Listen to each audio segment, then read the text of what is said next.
స్థుతిస్తూ కనపరుస్తున్నాను. మమ్మల్ని ప్రేమించి మా కొరకు 2వ దినంగా VBS మమ్మల్ని మీరు సమకూర్చినందుకే వందనాల స్తోత్రములు చెల్లిస్తున్నాను. ఈ యొక్క సమయాన్ని మీరు ఎంతగానో దీవెనకరంగాను ఆశీర్వాదకరంగా దయచేయండి దేవా. మరి పాటల్లో మహిమ పొందండి, వాక్యంలో మెమరీ వర్స్లో స్టోరీస్లో అన్ని విషయాల్లో మీరు మహిమ పొందవలసిందిగా మీ సన్నిధిలో ప్రార్థిస్తున్నాను దేవా. అన్ని విషయాల్లో మీరు హెచ్చవలసి ఉన్నది, అన్ని విషయాల్లో మేము తగ్గవలసి ఉన్నది.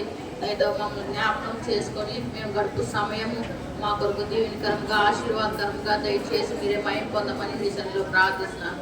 బిడ్డలు కూడా ఎక్కడ అల్లరి చేయకుండా శ్రద్ధతో, భయంతో, భక్తితో దేవా మరి వారు ఉన్న దినాలు దేవా మీకు మహిమకరంగా వారు జీవించినట్లుగా సహాయం చేయండి.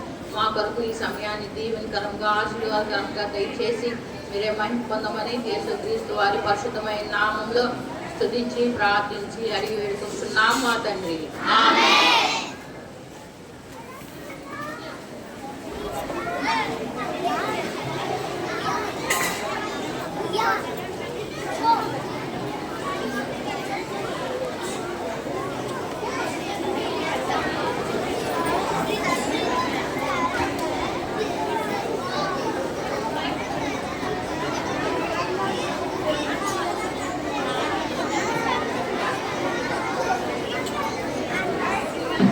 మనకి ఇప్పటివరకు 2 లెసన్స్ అయినాయి కదా.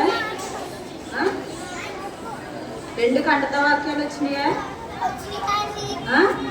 నేర్చుకున్నారా? ఈరోజు 3వ లెసన్ విత్తనం గురించి మనం నేర్చుకుందాం.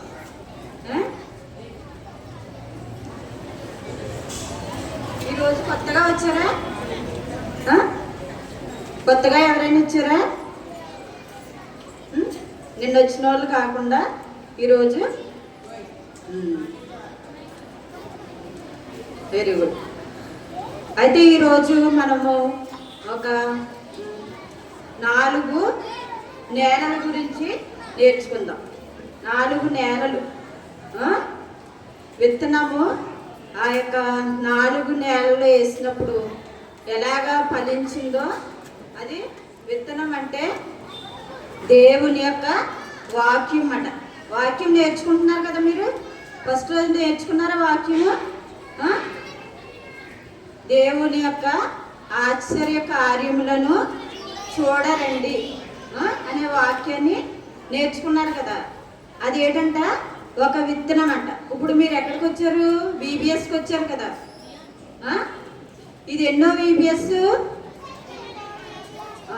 Second year. ఇది ఫస్ట్ ఇయర్ అయిపోయింది, ఇది సెకండ్ ఇయర్ VBS అన్నమాట. సెకండ్ ఇయర్ VBSలో ఇది 3rd లెసన్ అన్నమాట. అయితే ఇప్పుడు మీరు వాక్యం గురించి మీరు విన్నారు కదా. అది వాక్యము మీ యొక్క హృదయంలో అది ఎలాగా విత్తబడుతుందో ఈరోజు మనం నేర్చుకుందాం. అయితే ఇప్పుడు యేసుక్రీస్తు ప్రభు అక్కడ కొంతమంది శిష్యులు ఉన్నారంట యేసు ప్రభుకి. మీలాగే ఇప్పుడు మీరు అందరూ వచ్చారు కదా. మీరందరూ ఎవరు? యేసు ప్రభు యొక్క యేసు ప్రభుని ప్రేమించి మీరు అందరూ వచ్చారు కదా. వచ్చారా లేదా? ఆంటీ వచ్చి చెప్తే మీరు అందరూ వచ్చారు. అలాగే ఇప్పుడు యేసుక్రీస్తు ప్రభు అక్కడ సముద్రంలోని యేసు ప్రభు ప్రసంగం చేస్తూ ఉన్నారంట. ప్రసంగం చేస్తుంటే ఆయన ఒక దోణి ఎక్కారంట. ఏమెక్కారైనా? ఒక దోణి. పడవ తెలుసా? నీటిలో, సముద్రంలో, సీలో ఉంటా చూడు పడవ. ఎక్కారా? దానికి తోయడానికి ఒక తెడ్డు లాంటిది ఉంటుంది. చిన్న చిన్నవి తయారు చేస్తారు కదా మీరు. కాగితాలన్నీ తీసుకుని కొంతమంది పడవ తయారు చేసి అలాగే ఇప్పుడు సముద్రంలోని అక్కడ ఒక పడవలో దోణిలోని ప్రయాణం చేస్తూ ఉన్నారంట. ప్రయాణం చేస్తున్నప్పుడు యేసు ప్రభుకి 12 మంది శిష్యులు ఉండేవారంట. 12 మంది శిష్యులు ఎప్పుడు కూడా ఆయనతో ఉండేవారంట. కొంతమంది ఆయనకి చాలా ఇష్టమైన వారు ఉన్నారంట. స్నేహితుల గురించి కూడా మనం పాట పాడాం కదా. చాలా మంది ఇష్టమైన వారు ఉన్నారంట. అలాగే వాళ్ళు 12 మంది కూడా యేసు ప్రభుతోటి అలాగా ఆయన ఎక్కడికి వెళ్తుంటే అక్కడికి వెళ్తూ వచ్చేవారంట. వెళ్తూ వచ్చినప్పుడు అక్కడ పడవలో యేసు ప్రభు ఒక్కరే అక్క దోణిలో ఉన్నారంట. డోన్లో ఉన్నారంట. శిష్యులందరూ కూడా నేల మీద అక్కడ చూడండి, నేల మీద కూర్చుని ఆయన ఏం చెప్తున్నాడో వినాలని అందరూ కూడా ఆయన్ని చూస్తూ ఉన్నారంట. అప్పుడు యేసు ప్రభు వాళ్ళకి కొన్ని ఉపమానాలు చెప్తూ వచ్చారంట. కొన్ని ఆయనకి వాళ్ళకి బోధిస్తూ వచ్చారంట. అప్పుడు వాళ్ళు వింటూ ఉన్నారంట. వింటూ అప్పుడు యేసుక్రీస్తు ఒక విత్తనం గురించి ఆయన చెప్తూ వస్తున్నారంట. అది కొన్ని విత్తనాలు తీసుకుని ఆయన వెళ్తున్నప్పుడు అవి చల్లడానికి, ఇప్పుడు విత్తనాలు ఎక్కడేస్తారు? పొలంలో చల్లుతారు కదా, పొలంలోనే విత్తనాలు చల్లుతూ వస్తారన్నమాట. అయితే అవి కొన్ని ఇప్పుడు ఒక వ్యక్తి ఉన్నాడు. ఆ విత్తనాలు తీసుకుని ఆయన చల్లడానికి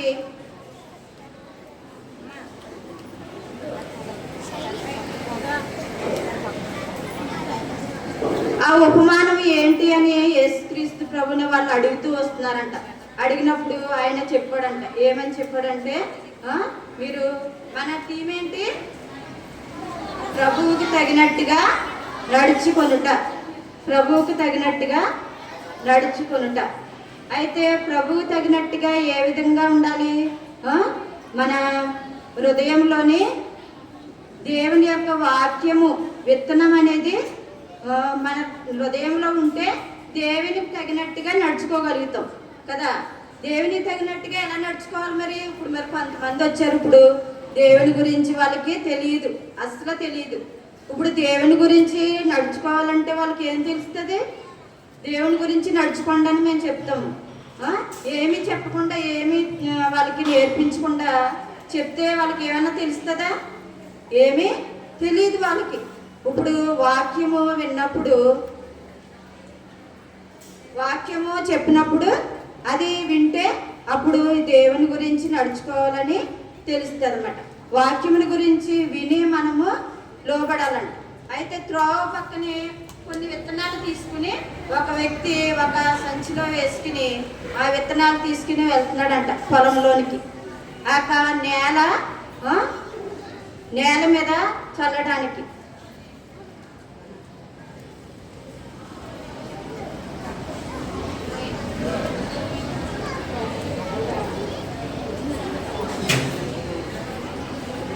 అయితే ఇప్పుడు నేల ఉన్నదంట. నేల ఉంది. ఆ నేల మీద త్రోవ పక్కన ఉన్న నేలంట. మొట్టమొదటి ఏ నేల? త్రోవ పక్కన ఉన్న నేల. దారి పక్కన ఉన్న నేల. దారిలోని ఇప్పుడు ఆ వ్యక్తి కొన్ని విత్తనాలు తీసుకుని వెళ్తున్నాడంట. సీడ్స్ తెలుసు కదా, సీడ్ ఉంటాయి కదా, గోధుమ విత్తనాలు. కొన్ని విత్తనాలు చెప్పండి మీరు. కొన్ని ఫ్రూట్స్ అవన్నీ తింటా ఉంటారు కదా. నేను చెప్పారు కదా ఆంటీ, చెప్పారు కదా, విన్నారా? దేవుడు అన్నీ కూడా మనకి మంచి శ్రేష్టమైనవి ఆయన ఇచ్చాడని విన్నారు కదా. అయితే కొన్ని విత్తనాలు ఇప్పుడు గోధుమ స్వీట్స్ మాట, గోధుమ స్వీట్స్, ఇంకా కొన్ని వరి ధాన్యాలు, లేకపోతే ఇంకా కొన్ని జొన్నలు, సజ్జలు, చాలా విత్తనాలు. ఫ్రూట్స్ కూడా ఉంటాయి. ఫ్రూట్స్ కొన్ని చెప్పండి. ఫ్రూట్స్ ఇలా కట్ చేసినప్పుడు లోన పోమోగ్రానైట్, ఇంకా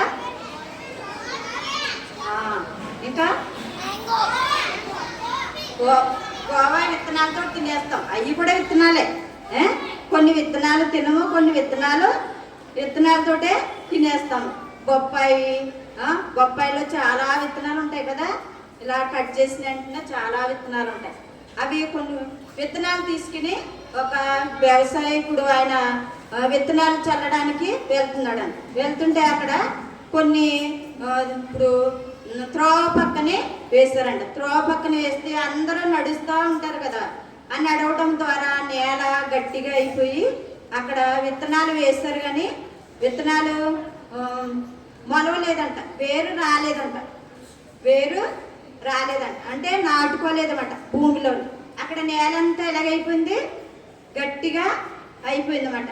గట్టిగా అయిపోయి అక్కడ నేల మీద విత్తనాలు పడినాయి, కానీ అక్కడ విత్తనాలు వేరు రాలేదన్నమాట, వేరు రాలేదు. అయితే కొన్ని పక్షులు వచ్చి వాటిని ఎత్తుకుని వెళ్ళిపోయినాయి అంట. కనిపిస్తున్నాయి అక్కడ కొన్ని బర్డ్స్ చూడండి, మీకు చాలా తిరుగుతూ ఉంటాయి కదా, ఆకాశంలో పైన తిరుగుతూ ఉంటాయి చూసారా. మీ చేతిలో ఏమున్నా ఎత్తుకుపోతాయి ఒక్కొక్కసారి తింటుంటే కదా.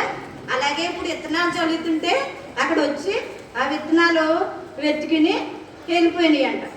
వెళ్ళిపోతే ఇప్పుడు ఆ విత్తనాలు మొలుస్తాయి అక్కడ, మొలవు అక్కడ. అయితే చెట్టు రాదు, వేరు లేదు కాబట్టి ఆ విత్తనాలు ఎత్తుకుని వెళ్ళిపోయినాయి అన్నమాట. అయితే ఇప్పుడు విత్తనాలు ఎత్తుకుపోయిన తర్వాత అక్కడ ఏమి కూడా ఉండవు, అక్కడ పక్షులు ఎత్తుకుని వెళ్ళిపోయినాయి. ఇంకా కొన్ని విత్తనాల తర్వాత కొన్ని విత్తనాలు తీసుకుని వచ్చారంట. కొన్ని విత్తనాలు తీసుకుని వచ్చినప్పుడు అక్కడ రాతి నేల అంట. ఏ నేల? బండలు, చాలా గట్టి బండలు అన్నమాట. ఏ నేల చెప్పండి? రాతి నేల, చాలా గట్టి నేల అన్నమాట. అయితే అక్కడ ఆ భూమి, ఆ ల్యాండ్ అంతా ఎలా ఉంది? చాలా గట్టిగా ఉందన్నమాట. చాలా గట్టిగా ఉంటే ఆ గట్టి నేలలో ఇప్పుడు ఏమన్నా వస్తాయి, మొక్కలు వస్తాయా? రావు. ఇప్పుడు మొక్కలు వేయాలంటే ఏం చేయాలి? ఆ మట్టిని అంతటిని కూడా శుభ్రం చేయాలి, శుభ్రం చేయాలి. దాంట్లో ఏమైనా గడ్డి ఉంటే తీసేయాలి, దాంట్లో మంచిగా నీళ్లు పెట్టాలి, ఇంకా మెత్తగా చేసి అప్పుడు ఆ విత్తనం వేస్తే అక్కడ మంచిగా మొక్క వేరు వస్తుంది అన్నమాట. మొక్క అందులో విత్తనము నాటుకుని అక్కడ మంచిగా అది పరిపక్వమయ్యి బయటికి వేరు తన్ని పైకి మొక్క ఫలిస్తుంది అన్నమాట.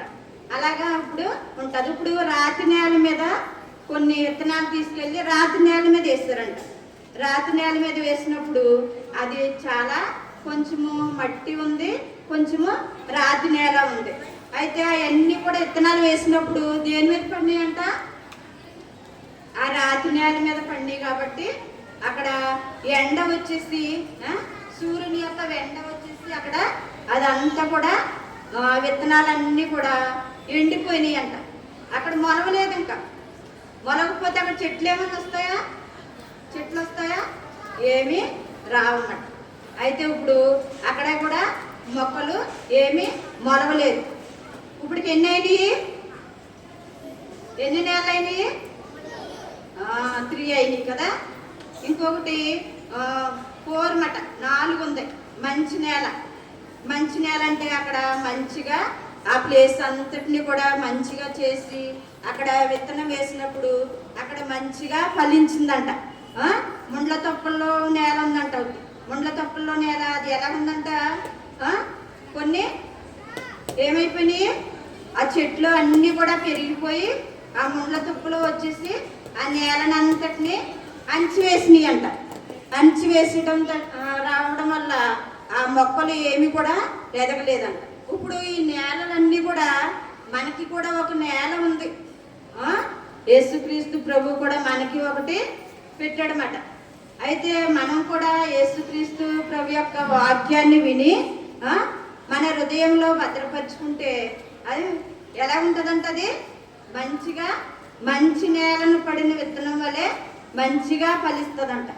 మంచిగా ఫలించి మీరు వాక్యం వింటున్నారు కదా, వాక్యం విని దాన్ని మనం గ్రహించి మన హృదయంలో భద్రపరుచుకున్నప్పుడు మనం ఎలా ఉంటామంట? ఇప్పుడు సీడ్స్ వేసి భూమిలో వేసిన తర్వాత పైకి ఇలాగ కొమ్మలాగా వచ్చిన తర్వాత ఒక చెట్టు కింద వస్తుంది కదా చిన్నగా, తర్వాత ఆకులు వేసి ఎలాగ ఫలిస్తుందో మన దేవుని వాక్యం కూడా మనం విన్నప్పుడు అలా దేవుని వాక్యానికి లోబడినప్పుడు దేవుడు మనల్ని ఏం చేస్తాడంట? ఫలింప చేస్తాడంట. మీరు వాక్యం విన్నారు కదా, మరి మీరు హృదయంలో భద్రపరుచుకుంటున్నారా? వాక్యం ఏంటంట? అది విత్తనం అన్నమాట. వాక్యము విత్తనం. ఇప్పుడు VBSకి కూడా దేవుడు మిమ్మల్ని ఎందుకు తీసుకొచ్చాడు? మీ హృదయంలోని వాక్యం విత్తనం అనేది లేదు, విత్తనం అనేది లేదన్నమాట. విత్తనం అనేది లేదు కాబట్టి ఈ వాక్యం అనే విత్తనాన్ని మీ హృదయంలోని వేయడానికి మంచి నేల వలె. నేలలు ఎలా ఉన్నాయంట? త్రోవ పక్కన పడిన నేలగా ఉందంట. ఇంకెలా ఉంది? ముండ్ల తుప్పల్లో నేలలా ఉందంట. ఇంకా రాతి నేల గట్టిగా అయిపోయిందంట. దేవుని వాక్యం వినడానికి ఇష్టపడనింది హృదయం అయిపోయిందంట. అలాంటి కఠినంగా అయిపోయిందంట.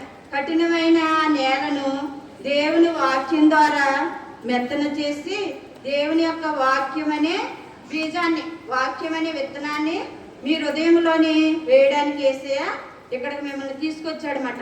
మంచి నేలను విత్తబడిన విత్తనం ఎలా ఉంటుందంట? వాళ్ళు సంతోషంతో అంగీకరిస్తారంట. ఎలా అంగీకరిస్తారు? వాక్యాన్ని. ఇప్పుడు కొన్ని పాటలు పాడారు కదా, కొంతమంది చాలా హుషారుగా పాడుతున్నారు, కొంతమంది చాలా నీరసంగా పాడుతూ ఉంటున్నారు కదా. ఎందుకని? ఆ పాటని, వాక్యాన్ని మనము అంగీకరించినప్పుడు మనం ఎలా ఫీల్ అవుతాం? మనము చక్కగా సంతోషంగా ఫీల్ అవుతాం అన్నమాట. యేసుక్రీస్తు ప్రభు కూడా ఆయన వాక్యం అనే విత్తనాన్ని మీ హృదయంలోని ఆయన విత్తుతూ వస్తున్నాడు అన్నమాట. ఇప్పుడు కొంతమంది ఫస్ట్ రోజు ఒప్పుకున్నారు కదా, యేసయ్య నేను పాపిని, నీవు దేవుడు అని నేను నమ్ముచున్నాను అని ఒప్పుకున్నారు కదా. ఒప్పుకున్నారా లేదా? ఒప్పుకున్నారు కదా. అప్పుడు ఒప్పుకున్నప్పుడు దేవుని వాక్యము మన హృదయంలోనికి వస్తుందా లేదా? దేవుని వాక్యం వచ్చిందా లేదా మీ హృదయంలోనికి? ఈరోజు మన హృదయం అనే నేల ఎలాగైపోయిందంట? మంచి నేల వలె, ఫలించే నేల వలె అయిపోయిందంట. మంచి నేలగా మంది ఉందంట. త్రోవ పక్కన పడిన నేలగా లేదంట. ఇంకా ముండ్ల పొదల్లో పడిన నేలగా లేదంట. రాతి నేలగా, కఠినమైన నేలగా లేదంట. ఇంకా కఠినమైనగా ఉంటే మనం ఏం చేసుకోవాలి? ఈరోజు యేసయ్య నాది, నా హృదయము కఠినంగా ఉంటుంది, నీ వాక్యానికి నేను లోబడినట్టుగా విధేయత చూపించాలంట. దేవుని వాక్యానికి విధేయత చూపించాలంట. అప్పుడు మనము దేవుని బిడ్డలుగా మనము అవుతామన్నమాట. దేవుని బిడ్డలుగా మనము అవుతాం. అందరూ కూడా పాపం చేసి దేవుడు అనుగ్రహించే మహిమను పొందలేకపోతున్నారంట. దేవుడు ఆయన చెప్తున్నాడు, అందరం కూడా ఎలా ఉన్నామంట? అందరూ పాపం చేసామంట. పాపం చేసాం కాబట్టి మనం దేవుడు అనుగ్రహించేది పొందలేకపోతున్నాం. దేవుడు ఇస్తున్నాడు, మనము తీసుకోలేకపోతున్నాం. అందుకే దేవుడు మళ్ళీ ప్రేమించి దేవుడు మళ్ళీ మనకి వినిపిస్తున్నాడు అన్నమాట. దేవుని వాక్యం అనే విత్తనాన్ని మన హృదయంలోని ఆయన వేస్తాడు. వేసిన వాళ్ళందరిలో కూడా అది ఏం చేస్తుందంట? మంచిగా ఫలిస్తుందంట. ఫలించి ఇంకా ఎన్నో 30 దంతులుగా ఫలిస్తుందంట. కొన్ని స్టేజ్లు అన్నమాట. కొన్ని ఏమో 60 దంతులుగా ఫలిస్తుందంట. కొంతమంది 100 అంతలుగా, చాలా ఎక్కువగా ఫలిస్తారన్నమాట. అలాగా మనము వాక్యం విని దాన్ని అంగీకరించి మనం విశ్వాసం ఉంచినప్పుడు మనం ఎలా ఫలిస్తామంట? 30 వంతులుగా ఫలిస్తామంట. ఇంకా 60, ఇంకా వాటికి నెంబర్స్ అన్నమాట. అలా ఫలిస్తామంట. మీరు కూడా చదువుకునేటప్పుడు ఒక్కొక్కరేమో మామూలుగా నార్మల్గా పాస్ అవుతారు కదా, కొంతమంది సెకండ్, తర్వాత కొంతమంది ఫస్ట్ లెవెల్. అలా అన్నమాట. దేవుడు మీకు ఎలా పెట్టాడు అలాగే దేవునిలో కూడా మనము ఎలా ఫలించాలంట? మంచి నేలను పడిన విత్తనము మనం దేవుణ్ణి ప్రేమతో అంగీకరించి మనం ఏం చేయాలి? మన హృదయంలోని వాక్యాన్ని భద్రపరచుకోవాలన్నమాట. దుష్టుడు ఇప్పుడు పక్షులు వచ్చి ఎత్తికిపోయినాయి కదా ముండ్ల తుప్పల్లో, కొన్ని మనకు ఉంటాయంట. కొన్ని ఆశలు మన హృదయంలో ఉంటాయంట. అది వాక్యం ఏం చేస్తుందంట? ఈ వాక్యాన్ని ఎదగకుండా అవన్నీ కూడా కదా కొన్ని మనం దుష్ట క్రియలు చేస్తామంటాం, దుష్ట తలంపులతో ఆలోచిస్తూ ఉంటామంట, ఇంకా కొన్ని తప్పిదాలు చేస్తూ ఉంటామంట. ఇవన్నిటి వల్ల వాక్యం ఏమైపోతుందంట? ఎదగదంట. పైకి మనము ఫలించలేమన్నమాట. అవన్నీ కూడా మనలోని అవన్నీ కూడా పైకి ఎదగకుండా మనల్ని ఏం చేస్తాయంట? రక్షణ పొందకుండా ఏం చేస్తాయి? దాన్ని మనల్ని అణిచివేస్తాయంట కిందకి. సాతాను పైకి మనల్ని రాకుండా అనేకమైన ఆశలు కల్పించి మనం ఏం చేస్తామంట? కిందకి అణిచివేయబడతా వస్తామంట. అలాంటప్పుడు మనము ప్రభువుకు తగినట్టుగా నడవగలుగుతామా? ప్రభువు తగినట్టుగా నడవగలుగుతామా? నడవలేము. నడవడానికి రాదు. కుంటిగా ఏదో వెళ్దాంలే, ఏదో వచ్చాంలే, ఏదో చేస్తాంలే అన్నట్టుగానే మనము కుంటిగా నడుచుకుంటూ వస్తామన్నమాట. అయితే ఇప్పుడు ప్రభువు తగినట్టుగా మనం నడుచుకోవాలంటే దేవుని వాక్యం అనే విత్తనాన్ని దేవుడు మన హృదయంలోని విత్తున్నాడు అన్నమాట. కొంతమందికి విత్తున్నాడు. ఇంకా ఎవరైనా దేవుని వాక్యం మీ హృదయంలో లేకపోతే ఈరోజు వాక్యము వినాలి. ప్రభువు తగినట్టుగా నేను నడుచుకోవాలని మనం తీర్మానం చేసుకోవాలన్నమాట. చేసుకుంటారా మీరు? చేసుకుంటారా? అలాగా చేసుకున్నట్లయితే మనం ఎలా ఉంటామంట? 30 అంతులుగా ఫలిస్తామంట. కొంతమంది 60 అంతులుగా ఫలిస్తారంట. 100 అంతులుగా ఫలించేవారుగా ఉంటామంట. అప్పుడు యేసుక్రీస్తు ప్రభువు మన పాపముల కొరకు ఒప్పుకుంటారు కదా. మీరు ఒప్పుకున్నప్పుడు మన పాపముల విషయమై ఆయన ఏమయ్యాడు? చనిపోయినాడంట. నీతి విషయమై ఇప్పుడు నీతిమంతులుగా పాపలుగా ఉన్నాం కదా. ఇప్పుడు ఏమైపోతాం? మనము నీతిమంతులుగా అవుతామంట. నీతిమంతులుగా అవుతామంట. ఇంకా ఆయన కొరకు మనము జీవిస్తామంట. పాపముల నిమిత్తమైన మన కొరకు చనిపోయి మనం నీతిమంతులుగా చేయడానికి ఆయన తిరిగి లేపబడినాడు అన్నమాట. అందుకే మనం కూడా యేసుక్రీస్తు ప్రభు యందు విశ్వాసం ఉంచినప్పుడు మన పాపముల విషయమై మీరు ఏమైపోతారు?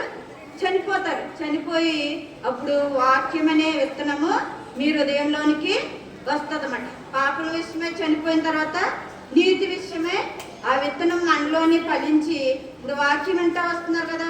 ఆ వాక్యం మన హృదయంలోని ఫలించి ఆ వాక్యము ఎలా అవుతుందంట? చక్కగా చెట్లు చూస్తారా మీరు? కొన్ని చూడు, చిన్న విత్తనాలు వర్షం వచ్చినప్పుడు కొన్ని విత్తనాలు వేసినప్పుడు మొలిసిపోతూ ఉంటాయి కదా. కొన్ని మొలుస్తూ ఉంటాయి. అవి తీసుకెళ్ళి కొన్ని ఇంకో చోట నాటినప్పుడు చాలా పెద్ద చెట్లు అవుతాయి అన్నమాట. చాలా పెద్ద చెట్లు చక్కగా పండ్లు, ఫ్రూట్స్, కొన్ని గోధుమలు, కొన్ని ఇంకా సజ్జలు, ఇంకా చాలా ఇవన్నీ కూడా మనకి ఏంటి? గోధుమలతో ఏం చేసుకుంటాము? రొట్టె తయారు చేసుకుంటాం కదా. రొట్టె తయారు చేసుకుంటాం. కొన్ని స్వీట్స్ తయారు చేసుకుంటాము. అన్నీ కూడా అవి దేవుడు చక్కగా వాటిని ఫలింపచేసి మనకి శక్తి బలాన్ని ఇవ్వడానికి దేవుడు మనకి ఇచ్చినాడు అన్నమాట. అయితే దేవుని వాక్యం కూడా మనకి ఏమిస్తుంది? శక్తిని ఇస్తుంది. దేవుని వాక్యము బలాన్ని ఇస్తుంది. దేన్ని ఎదిరించడానికి? సాతాన్ని ఎదిరించడానికి. దేవుని యందు మనం విశ్వాసం ఉంచినప్పుడు సాతాన్ని మనము ఎదిరించగలుగుతాం అన్నమాట. వింటున్నారా? దేవుని వాక్యమందు మనము విశ్వాసం ఉంచాలి. చిన్న పిల్లలైనా పెద్దవాళ్ళైనా అనేక క్లాసులు ఉన్నారు కదా. పిల్లలందరూ కూడా మీరు దేవుని వాక్యాన్ని వినాలన్నమాట. విని ఫలించాలి. విత్తనాలు విత్తుటకు విత్తువాడు బయలుదేరినాడు. ఏ విత్తనాలు ఉంటాయి? పరలోక సంబంధమైన రాజ్య స్వార్థ అయిన విత్తనాలు అన్నమాట. ఈ విత్తనాలేమో ఈ భూ సంబంధమైనవి. ఆ విత్తనాలు పరలోక సంబంధమైనవి. పరలోక రాజ్యముని గురించిన విత్తనాలు అన్నమాట. మన పాపం చేసి దేవుని రాజ్యానికి వెళ్ళడానికి మనకి ఏమి లేదు, అర్హత లేదు, కోల్పోయినాం.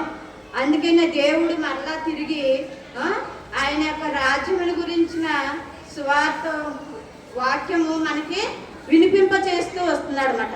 ఆయన ఆ వాక్యాన్ని మనం విన్నప్పుడు దేవుని రాజ్యానికి మనము వారసులుగా అవుతామన్నమాట. వారసులుగా అవుతాము. ప్రభువుకు తగినట్టుగా నడుచుకుని ఆయన రాజ్యానికి మనము వారసులుగా అవుతాం అన్నమాట.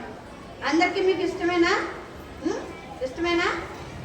దేవుని వాక్యాన్ని మనము అంగీకరించాలి. ఇంకా ఎవరైతే మీరు దేవుని వాక్యాన్ని అంగీకరించలేదో, ప్రభు నేను పాపిని, అనేక దుష్ట తలంపులతోటి దుష్ట ఆలోచనలతోటి చెడ్డ క్రియలతోటి నేను ఉంటూ వచ్చినాను. ఇవన్నీ కూడా నీ దగ్గర ఒప్పుకుంటున్నాను యేసయ్య, నన్ను క్షమించని మీరు అడగాలన్నమాట.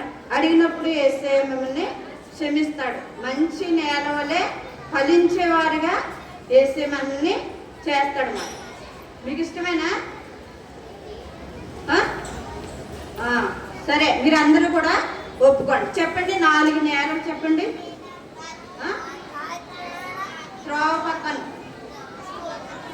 పక్కన పడిన నేల, ఇంకొకటి రాతి నేల, ఇంకా ముళ్ళ తుప్పలు,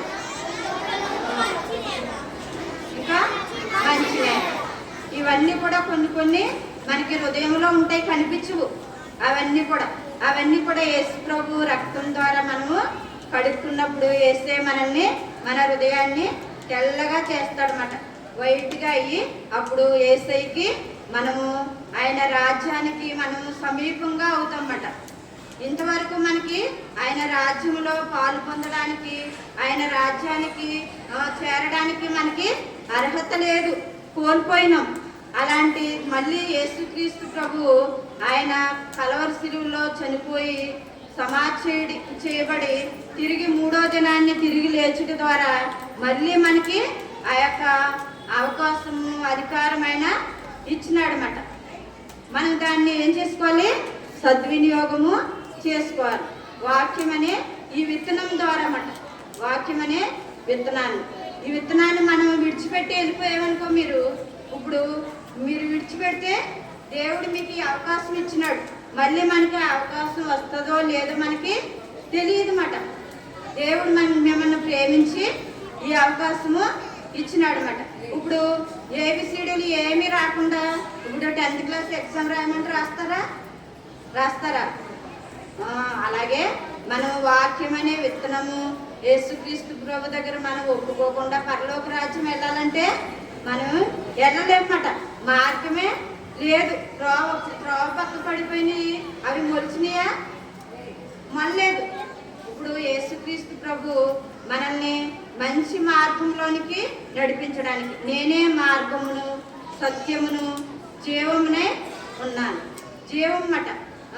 మనం చనిపోయి మృతమైన వారుగా అయిపోయినాం. అలాంటి మనల్ని ఏం చేస్తాడు? మళ్ళీ ఆయన జీవింపచేస్తూ వస్తున్నాడు అన్నమాట. ఆయన యొక్క వాక్యాన్ని మనము వినాలి. వాక్యం అనే విత్తనాన్ని మనము విని మన హృదయంలోనే భద్రపరచుకోవాలి. ఇంకా సాతానికి మనము ఏమి ఇవ్వకూడదు? హృదయంలో ప్లేస్, దానికి స్థానము ఇవ్వకూడదు అన్నమాట. యేసుక్రీస్తు ప్రభు శిష్యులుగా మనం అవుతాం. అక్కడ శిష్యులు ఉన్నారు కదా, యేసుక్రీస్తు ప్రభు చెప్పినప్పుడు మేము ఏం చేయాలి అని శిష్యులు అడిగారన్నమాట. శిష్యులు ఎంతమంది? 12 మంది శిష్యులు. పేతురు, యోహాను, యాకోబు, ఇంకా చాలా మంది, ఆంద్రేయ, తత్వమైన యాకోబు, వీళ్ళందరూ కూడా, యోధ, వీళ్ళందరూ ఉన్నారు. వీళ్ళందరూ కూడా యేసు ప్రభుని ప్రేమిస్తూ ఉన్నారు. కొంతమంది ప్రేమిస్తున్నారు, కొంతమంది యేసు ప్రభుని దూషించిన వాళ్ళు ఉన్నారు. మనం కూడా ఎలా ఉండాలి? యేసుక్రీస్తు ప్రభుని ప్రేమించిన వారుగా ఉండాలి. ఎప్పుడైతే మనము యేసు ప్రభుని నమ్ముకుంటామో అప్పుడు యేసు ప్రభు శిష్యులుగా అవుతాం అన్నమాట. యేసు ప్రభు శిష్యులుగా అవుతాం. యేసు ప్రభు శిష్యులుగా అవడం మీకు ఇష్టమేనా? యేసు ప్రభుని నమ్మినప్పుడు యేసుక్రీస్తు ప్రభు శిష్యులుగా, ఆయన బిడ్డలుగా మనము మీరందరూ కూడా అవుతారు అన్నమాట. ఈ అవకాశాన్ని మనం సద్వినియోగము చేసుకోవాలి.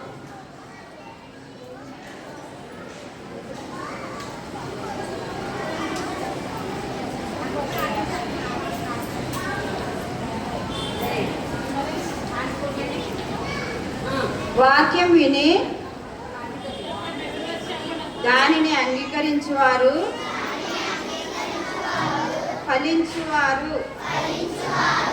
వాక్యం విని దానిని అంగీకరించి ఫలించువారు. మార్కు 4:20. మార్కు 4:20 నేర్చుకోండి.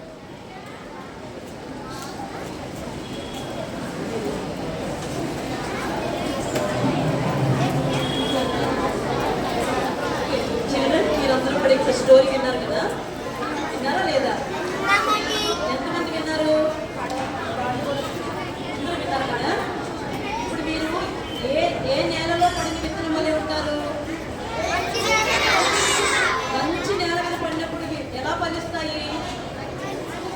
ఎలా ఫలిస్తాయి? 30, 40, 30, 60, 100. మీరు ఎలా ఫలిస్తారు చెప్పండి? 30, 60, 100? Very good children. మీరు 100 కోర్స్ అనమాట. 100 ఫలించాలి. ఓకే, మనం ఇప్పుడు ప్రార్థన చేసుకుందాం.